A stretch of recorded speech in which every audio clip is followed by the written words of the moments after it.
What's up? What's up, y'all? It's your boy back at it with another one, DMR. Today I want to talk about something that's really overlooked and people don't realize that it's affecting the majority of the people inside the Matrix / USA. And it's about mental health. And I wanna speak a few minutes about the mental health in the black community. And I say this, I want to focus on our community. And I'm going to tie into how it's dealing with the self-hatred of our people and dealing with the mental health, meaning the mental condition of the stuff that's going on. I don't want to touch into slavery because I don't want to make this a slavery video. We all know the traumas of slavery. A lot of the kids don't know anything about this, but if you tune into watching my video, you will learn something. But anyway, I don't even have to go back that far. I can go back to Jim Crow and of the psychological of giving you why a lot of these kids are blowing each other's brains out today and why the average African African man has a view about his own people in a bad reflection of himself. So I'm not going to be that long, yo. I know I got to get ready to do some things. But anyway, I want to make my introduction about this issue. This issue is something that had been brought up to me by a friend of mine about 10 years ago. And me and him was talking, and he said, I said, like, why is the condition so bad? He was like, mental health. And I started thinking, before in my younger years, I never really, excuse me.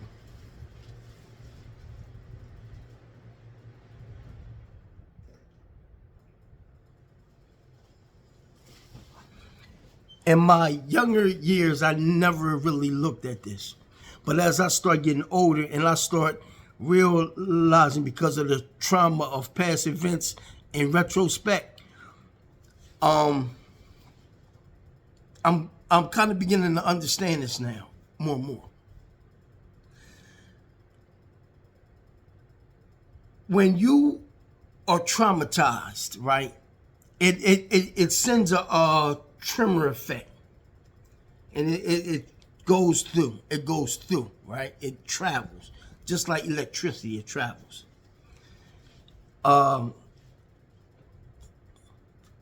Now, I want to deal with the issue, the current issue, and I want to go back. I want you to understand the timeline. What would make a person look at you every time they see you, it's a problem. Every time they interact with you, it's an issue, it's an attitude. That's because, one, that person has been through some kind of experience that makes them feel like that. For example, and I'm going to touch on this issue. I'm not going to go into it in detail. I want to talk about this issue real quick. If you have a female that's been taken advantage of by her baby's father and she had a bad experience, this experience travels. It don't just stick with him, and it travels. She will treat the next man like shit. I'm just being straightforward with you. When the next man didn't have nothing to do with it because of the trauma of this individual, this female, whether it be a man or a female, it don't matter, that it travels. So, and then it starts to become a mental issue because the person is so traumatized from that issue that it traumatizes them for every time that they get involved with somebody. They take the trauma with them. Now, going back to, as I said before, what would make you look at somebody and blow their brains out for nothing? Because this individual has had trauma going on about past issues. So the mental health issue in our communities is it's a problem. Now, everybody else has it too. Don't get me wrong, other ethnicities. But I have to speak about this this within my group of the people that I look like. Okay, I'm not trying to make this a race issue. It ain't about race. But I have to, because this is something that I've been seeing, y'all, and I see it every day, and I had to speak about it. And I said it last night to myself. I want your opinion on this thing. Now, some of y'all going to have an off opinion. Some of y'all going to have a good opinion. But what I'm telling you, it's happening. And this is why you see the stuff going on in Philadelphia, the killings. That's just outrageous. Then you go to Chicago. Chicago's mainly gang stuff. But even with that, they traumatized because they're engaging into some form of tribalism. Yeah, tribalism. So how do I tie gangs in Chicago or gangs anywhere to tribalism? It's tribalism. Just like in Africa, you got two tribes going against each other. It's the same thing here. It's called American tribalism. People don't really understand this. It's tribalism. So I'm not trying to get stuck on that tribalism, but it's a part of our mental condition inside this great place that we call America.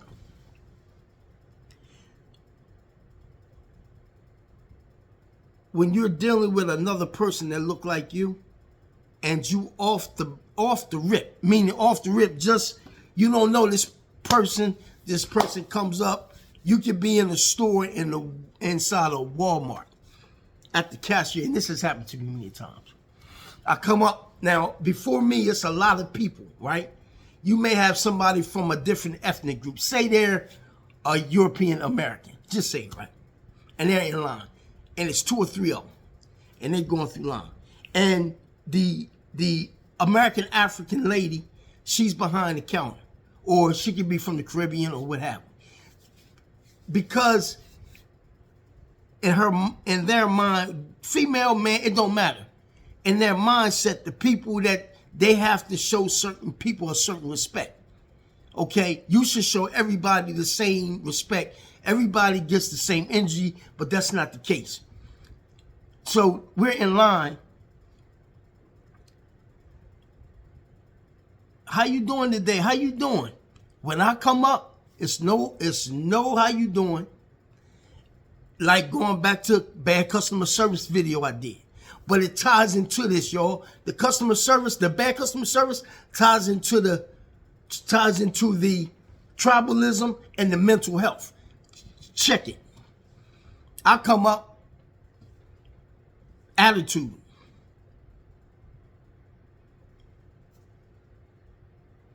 I don't even know this individual. I'm here to buy goods from the store that you work at, from your place of business. You're supposed to give each customer the best, the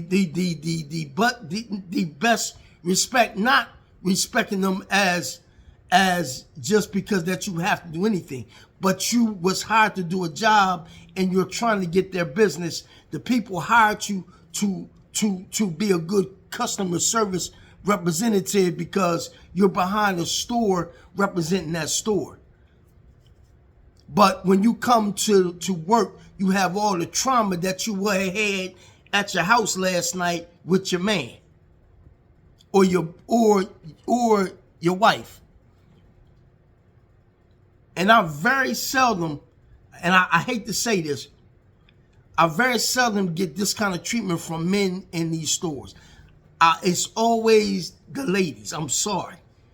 But I may get the treatment from somebody that look like me that's a customer, but I very rarely get bad service from people that look like me in the stores, and even our European American brethren, I might get the same, but it resonates different with them because of the history and the trauma that they might have had in their past relationships with men, that they see every black man as their enemy or their adversary. And this happens, y'all, because I'm living it. You know, I've been around for a minute. I've seen things. So it happens. and I've seen this. I'm going to give y'all another scenario. I was at the store they got down here called a ShopRite. It's a supermarket. Excuse me.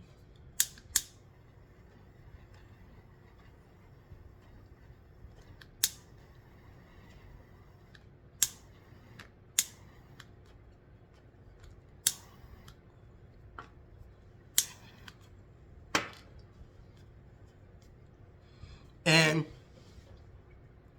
hold on, I was in the ShopRite. So I was standing in line. Now, this isn't the cashier. This is a girl, this American African girl that comes up. I'm standing in line. It's a line. So the girl, I'm standing this line. It's a line right here. That's when they had live cashiers. Now they got automated machines. So I'm standing here waiting. She right here in this line. So I hear her on the phone. I wasn't eavesdropping on her conversation, but when you're speaking out loud, people can hear your conversation. I hear her say, "Girl, I'm gonna start dealing with white men." So in my mindset, I'm like, what would make her say that? And I was standing right there, right? So she was saying, "I'm gonna start talking to white men, man, because I'm getting tired of these niggas." I'm like, okay.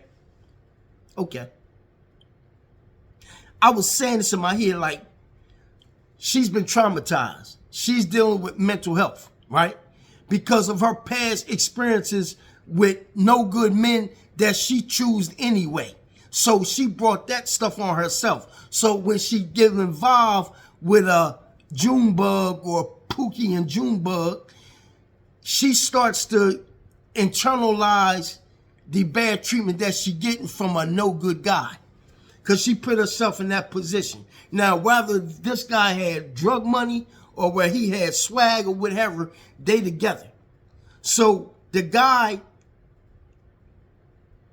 shows his true colors. And he leaves her with two or three kids. She knew the dude was bad before they even had the kids. But she wanted to work it out. So now he done left and got with another girl, impregnated her. She got 2 or 3 kids by the same joker. So that first one is traumatized. The second one is traumatized. The third one is traumatized. The fourth one. This guy done got 5 baby mamas and he got seeds in all 5 of them. All them females have been traumatized. This is the mental health that we're suffering in our communities. I'm going to deal with the American African man next. But I want y'all to see how this stuff is traumatizing. Then I'm going to deal with the American African youth and show you why it is the way it is. Half of this is mental health, y'all, / self-hatred, tribalism.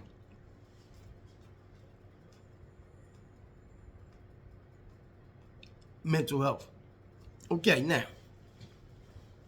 So now you have the American African females.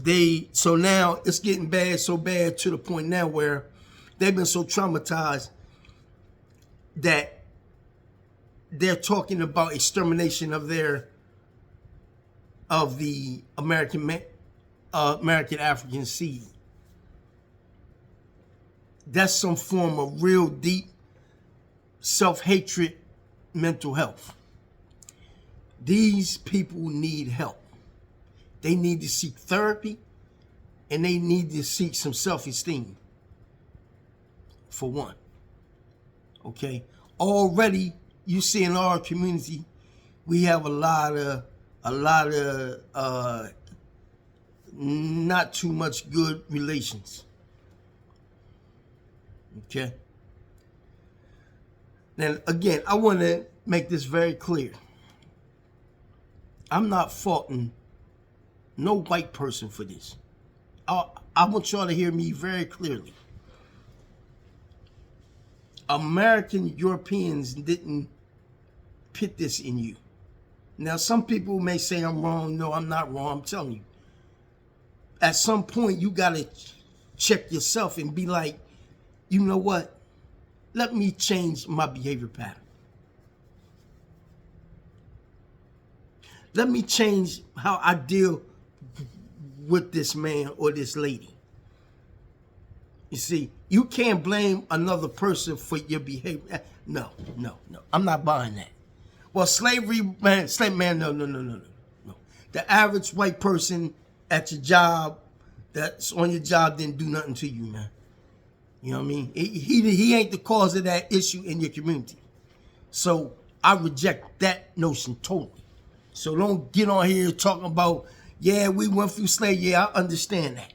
But at some point, man, it's been 400 something years and y'all still, it's just unbelievable. Again, mental health. Remember, I keep saying that. Mental health, y'all. This ties into it. Why this stuff is going on. It ties into it at this point. Now, I want to deal with the youth. And I want to give y'all a quick history of stuff that I can easily draw this to show you how all this stuff has come into the mental health game. Coming from the drugs, the prostitution on the street, your area that you live in. You know, we all know the drugs was flooded. Certain people had distributors and they sell stuff all around the country, and it was a generation that was smoked out. We understand that. Trauma. Past trauma. That trauma. Now this trauma. This trauma here is nowhere, it's more than it ever was. If you do a chronological study and history check, this time of day is more than any time that things are really bad and people need help, man. You know, they need help mentally. And again, the topic is mental health in the matrix or in the black community. All right.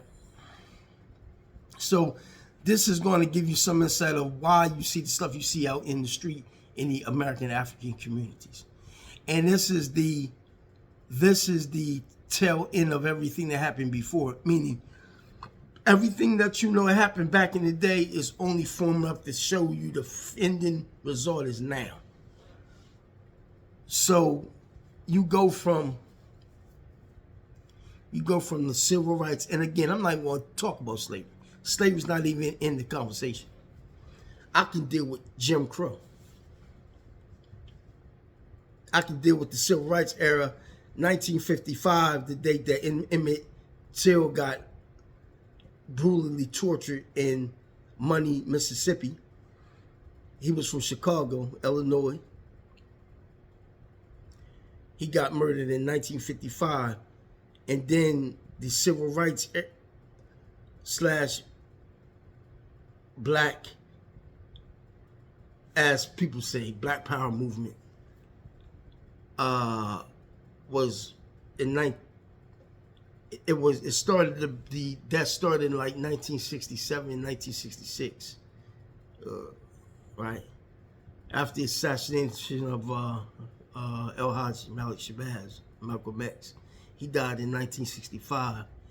The Vietnam War started in 1965, March, because Malcolm X was assassinated February 21st, 1965. The Vietnam War started in March 1965. The United States opened up its borders the second time in March of 1965. So all this stuff happened. Prior to 1965, you had the civil rights era started in the Montgomery, Alabama boycott in 1955 with Dr. King and Rosa Parks because of the bus incident. Then you fast forward 1963, John F. Kennedy which is a late great president of the United States. JFK got assassinated in 1963. 1965, El Haj Malik. 1968, Bobby Kennedy, John F. Kennedy's brother. And April 4th, the great late Dr. Martin Luther King Jr. May God grant him a good reward for his efforts that he did on giving us the rights we have. Well, God gave him the ability to fight for the people's rights, especially ours, because we have stood up in this society so much. And then Fred Hampton died in 1969 in Chicago, Illinois. And in 1971, that was the end of that era, marching in a new era of Superfly. You had Superfly, the Mac, and you had Across 110th Street. You had 3 movies. And all of this got to do with the trauma, y'all. It got to do with the trauma part. It's 2 parts. It's trauma and mental health. It starts with the trauma. So where's the trauma in that? How you go from the Civil Rights era in 1955 to Superfly? Answer that question. When you talk about, now it depends on what part of the country you're in. Don't forget, in 1969, in 1971, if you was in Chicago, after Fred Hampton got assassinated in 1969, he was going to bring all the street organizations in Chicago together, and he was doing political classes. They was trying to get a health clinic that had the ambulance lamps. They was fighting sickle cell anemia. He was doing a lot of stuff in Chicago. He was assassinated by the Chicago PD in 1969. Chicago went from Fred Hampton and the Breakfast for Children, the Rainbow Coalition, to street organizations. Now, they always had street organizations in Chicago, which everybody called them street gangs. They've always been Chicago. The first gangsters in the United States was the Irish. The Irish was notorious in America. So gangs didn't start with black people. The Irish was vicious. They was putting in work. The Irish, the Italians was putting in work. The Polish was putting in work in Chicago. So I don't want none of y'all talking about black people. Black people ain't invent none of that gangsterism. Black people was down south after they was dealing with the whole slavery sharecropping thing, then Jim Crow. That's how that go. It's 3 stages to our history: slavery, sharecropping, and Jim Crow. Trauma. Three times the trauma equals 400 something years. Fast forward 2024, you got less people that has economic prowess. You have more economic prowess in the Jim Crow era in the 30s than you do in 2024. How does that happen? Now, I do agree. It's all not our fault, but half of it is. You can't blame people for the whole pie. It's part of the pie, yes, but the other half is your problem. You can bring that to a halt. All the injustices can come to a halt. Again, 1955 to 1971 was the Civil Rights era and the Black Power era, meaning Black Power only means economic power and social power with the people to give them community control. The BPP was about community control in Chicago. You do your study. It was community control of violence? No. It was community control of resources and giving the people equal share of the pie, meaning the people will have a good place to live, they will have good food, they will have good schooling. Okay? So it ain't about violence if I say Black Power. The Black Power movement was the last stage of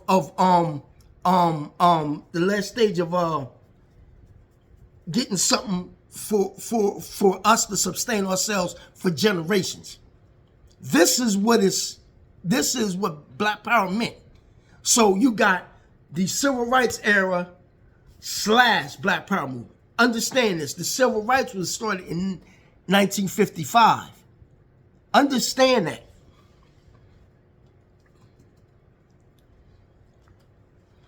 And y'all did not know this. Before Dr. King was the leader of the Southern Christian leadership, I think it was, pastor that they picked him, it was a man called Vernon Johns, who was a pastor in, I think, Alabama or Georgia. I forgot. I think it was Alabama. And they said that his image was too militant for the people. So they had picked this young educated man named Dr. Martin Luther King Jr., who became a world leader at the time of his assassination. Again, it's about 26 minutes. I'm not trying to take this to left field, y'all, but I'm trying to get y'all to understand all this history. It ties the trauma. 3 stages. Slavery, I'm not going to deal with slavery, but I have to say this. Slavery, Jim Crow. No, slavery, sharecropping, Jim Crow. Trauma. Think about it. The stuff you seeing out here now, these kids blowing each other's brains out. In my era, depending on where you was at, we didn't have guns. We had these. We rumbled. We threw down. We shook hands the next day. That stuff is prehistoric at this point. And anybody, and again, I'm going to say this, anybody that goes back to that talking about, well, back in the day, yeah, that's back in the day. We talk about 2024. All that stuff is prehistoric, man. And if it's prehistoric to me, and I'm not going to tell y'all how old I am, y'all know how old I am. Think about in the 60s. That's 5 times prehistoric. So again, y'all, I'm not going to hold y'all. I hope y'all got the mental health part of the thing. This is called mental health / in the Black community or in the Black areas or what have you. I'm just sharing this with y'all because it was on my mind last night. I had 2 things on my mind last night. I was thinking about Bob Marley and I was thinking about mental health in our community. And I had to make these videos because I had to get this off my chest. You know what I'm saying? So again, y'all, thank you for watching. Again, it's your boy DMR. Hit the like, hit the thumbs up button if you like my video. If you don't like my video, thank you for your view. I appreciate you again. With that being said, I'm out. Peace.